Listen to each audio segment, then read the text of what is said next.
Good morning, students. Today we are going to start the new chapter, chapter 6, that is production function. Generally, there is a direct relationship between the prices and supply of goods and services. There is increase in the supply of goods and services with increase in their prices and vice versa. The supply of goods and services in an economy depends upon their productions, which in turns depends on two things. बच्चों ये आप chapter 5 में पढ़ चुके हैं कि supply जो होती है उसका डायरेक्ट रिलेशनशिप होता है गुड्स की सप्लाई का उसके प्राइसेस से. जब किसी भी गुड के प्राइस में इंक्रीज होता है तो उस गुड की सप्लाई और सर्विस में भी, गुड्स में और सर्विसेज में जिस सर्विस की और जिस गुड की प्राइस इंक्रीज होती है उसकी सप्लाई भी इंक्रीज हो जाती है. और इसके जस्ट अपोजिट वाइस वर्सा का मतलब होता है, ऐसे ही अपोजिट कंडीशन में होता है कि अगर प्राइस डिक्रीज होगी तो सप्लाई गुड्स की हो चाहे सर्विस की हो वो भी डिक्रीज हो जाएगी. किसी भी इकोनॉमी के अंदर सप्लाई गुड्स की और सर्विस की सप्लाई जो होती है वो प्राइस पे डिपेंड करती है और सप्लाई डिपेंड कर साथ में ही उसके प्रोडक्शन पे भी डिपेंड करती है. ठीक है, जो भी हम गुड और सर्विस बनाते हैं उसकी मात्रा कितने मात्रा में हम उसे बनाएंगे उस प्रोडक्ट को, वो टू फैक्टर्स पे डिपेंड करते हैं या टू थिंग्स पे डिपेंड करता है. पहला है the price of factors of production या फिर जिसे हम इनपुट कहते हैं. फैक्टर ऑफ प्रोडक्शन मैंने आपको पहले भी पढ़ा रखा है. लैंड, लेबर, कैपिटल, एंटरप्रेन्योर, ये सब जो होते हैं ये हमारे फैक्टर्स ऑफ प्रोडक्शन कहलाते हैं.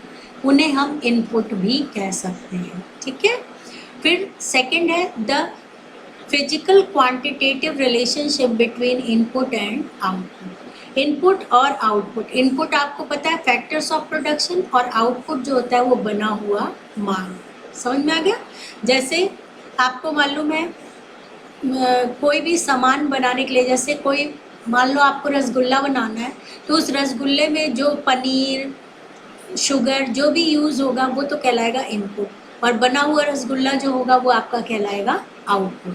तो रसगुल्ले में और उसके रिसोर्सेज में क्या क्वांटिटेटिव रिलेशन है उस थिंग पर डिपेंड करता है प्रोडक्शन. ठीक है, फिर उसके बाद आपके दे रखा है hence it is essential to study the economic analysis of the relationship between input and output. और इसीलिए हमारे लिए क्या ज़रूरी हो जाता है कि हम ये पढ़ें कि इनपुट और आउटपुट में क्या रिलेशनशिप होती है.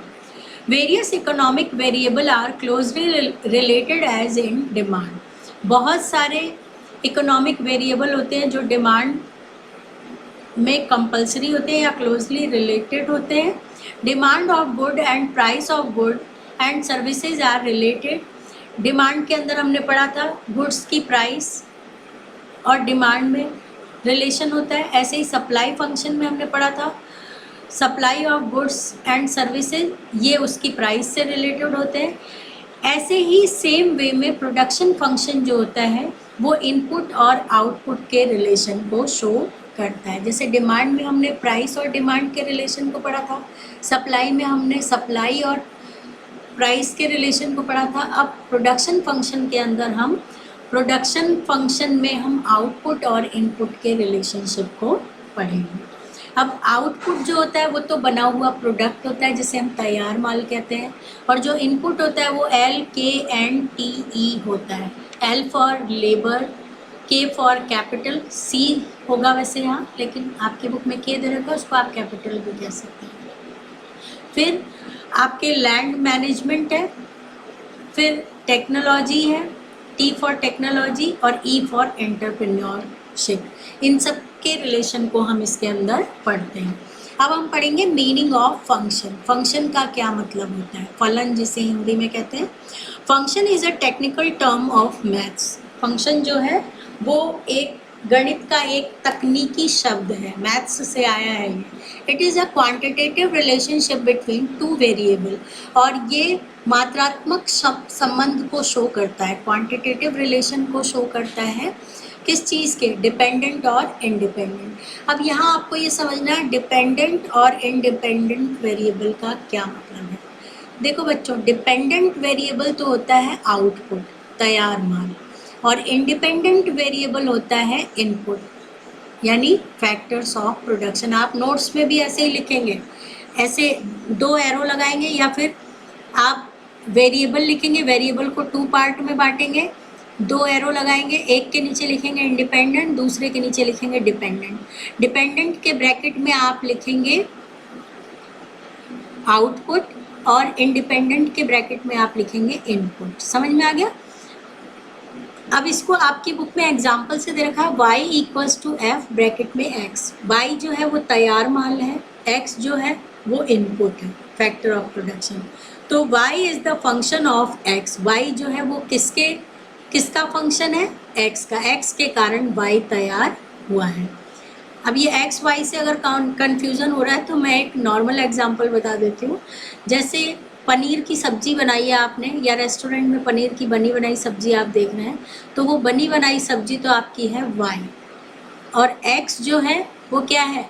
पनीर है, और उसमें यूज़ होने वाले मसाले आप x की जगह x1 x2 भी ले सकते हैं, मसाले, पनीर, ऑयल, ये सब। समझ में आ गया? तो ये जो पनीर की सब्ज़ी बन के तैयार हुई है वो किसके कारण तैयार हुई है? मसाले, पनीर और ऑयल के कारण बनकर तैयार हुई है। गैस स्टोव भी कह सकते हैं आप।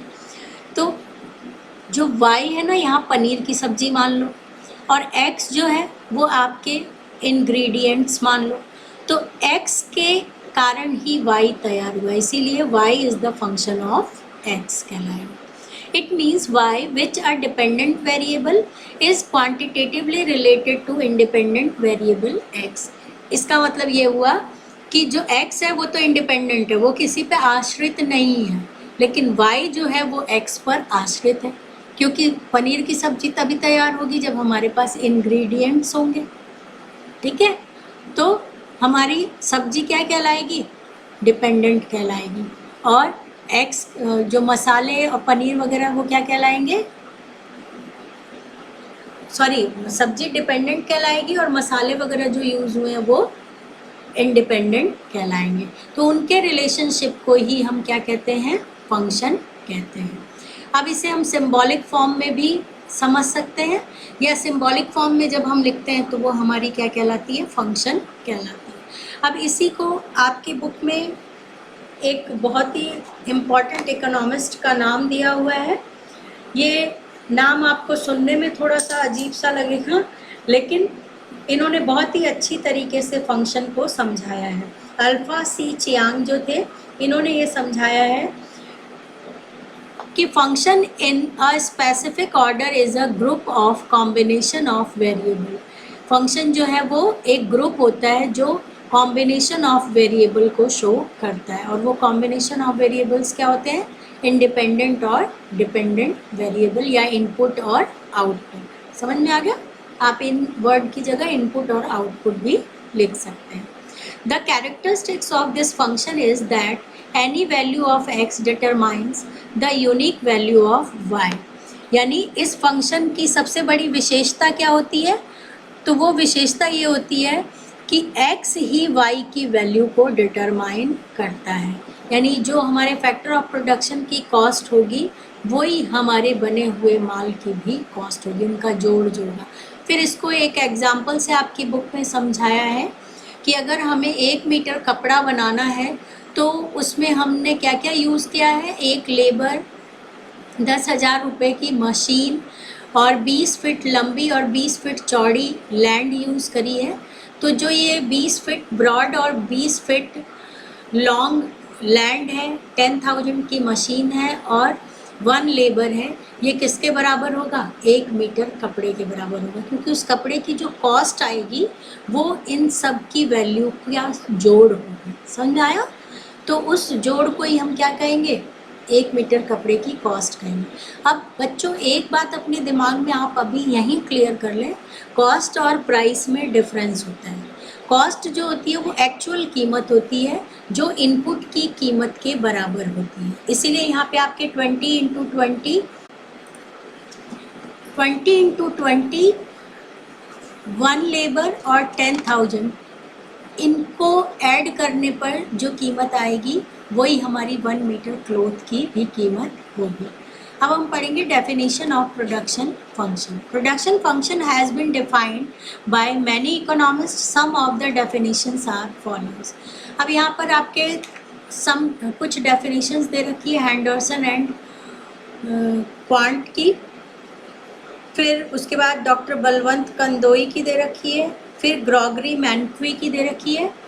इनमें से आपको वैसे तो तीनों ही लर्न करनी है, लेकिन जिसको तीनों लर्न नहीं हो वो कम से कम 2 डेफिनेशन तो ज़रूर लर्न कर लें। इन डेफिनेशन में भी यही शो किया गया है कि इनपुट और आउटपुट के रिलेशनशिप को प्रोडक्शन फंक्शन एक्सप्लेन करता है।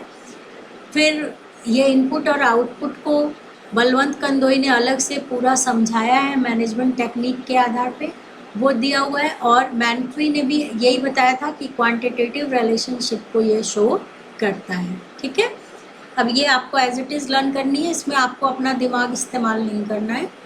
ये वर्ड्स आपके ऐसे कैसे रहेंगे, क्योंकि इन्वर्टेड कॉमास में हम वही लिखते हैं जो किसी ने कहा था। फिर अजम्पशंस ऑफ प्रोडक्शन फंक्शन, ये हम फर्स्ट चैप्टर से पढ़ते आ रहे हैं। हर चैप्टर की अलग अलग अजम्पशन दी हुई, क्योंकि इकोनॉमिक के जितने भी लॉज एंड थ्योरीज हैं वो अजम्पशन बेस्ड होते हैं। और अजम्पशन वे होती हैं जो certain fundamental and essential condition होती है किसी भी थ्योरी को रन करने के लिए या लॉ को रन करने के लिए, वो हमारी क्या कहलाती है, अजम्पशन कहलाती है। अगर आपने पहले प्रीवियस नोट्स में नहीं लिखे हैं तो आप अजम्पशन की डेफिनेशन भी अलग से लिख लेना, व्हाट इज़ अजम्पशन। तो ये 2 लाइनें जो दी हुई है, assumptions are certain fundamental and essential conditions on which laws and theories are based. अब सप्लाई हो, डिमांड हो, हर थ्योरी में हमने अजम्पशन पढ़ी थी, वैसे ही इसकी भी अजम्पशन है। इन अजम्पशंस को आप पढ़ के देख लेना, कोई लाइन में अगर आपको प्रॉब्लम हो तो आप मुझसे पूछ सकते हैं। सीधी सीधी लाइन है, कोई इसमें दिक्कत नहीं आएगी आपको। फिर कैरेक्टरिस्टिक्स है, कैरेक्टरिस्टिक्स में भी यही दिया हुआ है आपके कि ये जो हमारे प्रोडक्शन फंक्शन होती है, इसकी विशेषता है कि ये एक इंजीनियरिंग कॉन्सेप्ट है। प्रोडक्शन फंक्शन जो होता है वो flow of factors and production से रिलेटेड होता है। फिर ये ट्रांसफॉर्मेशन को शो करता है, यानी कैसे हम इनपुट से आउटपुट बनाते हैं, यानी रॉ मटेरियल से कैसे हम फाइनल गुड तैयार करते हैं। फिर उसके बाद है physical quantity of production produced by factor input. ये बताता है कि कैसे किसी चीज़ की मात्रा से हम कोई नया गुड तैयार कर लेते हैं। फिर ये स्पेसिफिक टाइम पीरियड पे डिपेंडेंट होता है। नेक्स्ट है, इसमें हर यूनिट की वैल्यू जो होती है वो इक्वल होती है। फिर इसका मतलब है होमोजीनियस प्रोडक्ट इसमें यूज़ किए जाते हैं। फिर है ये पर्टिकुलर टेक्नोलॉजी से रिलेटेड होती है। ड्यूरिंग प्रोडक्शन गिवन टाइम के अंदर हम इसमें टेक्नोलॉजी चेंज नहीं कर सकते हैं। ठीक है, फिर है ये इनपुट और आउटपुट के फिजिकल रिलेशन को शो करती है, उसकी प्राइस को शो नहीं करती है। फिर है प्रोडक्शन फंक्शन जो होता है वो लॉन्ग रन और शॉर्ट रन में क्लासिफाइड होता है। ये आपका आज का टॉपिक था, प्रोडक्शन फंक्शन का मीनिंग, फिर डेफिनेशन, अजम्पशन और कैरेक्टरिस्टिक्स। इतना वर्क आपको कॉपी में कंप्लीट करके मुझे सेंड करना है मेरे पर्सनल नंबर पर। That's all for today. Thank you.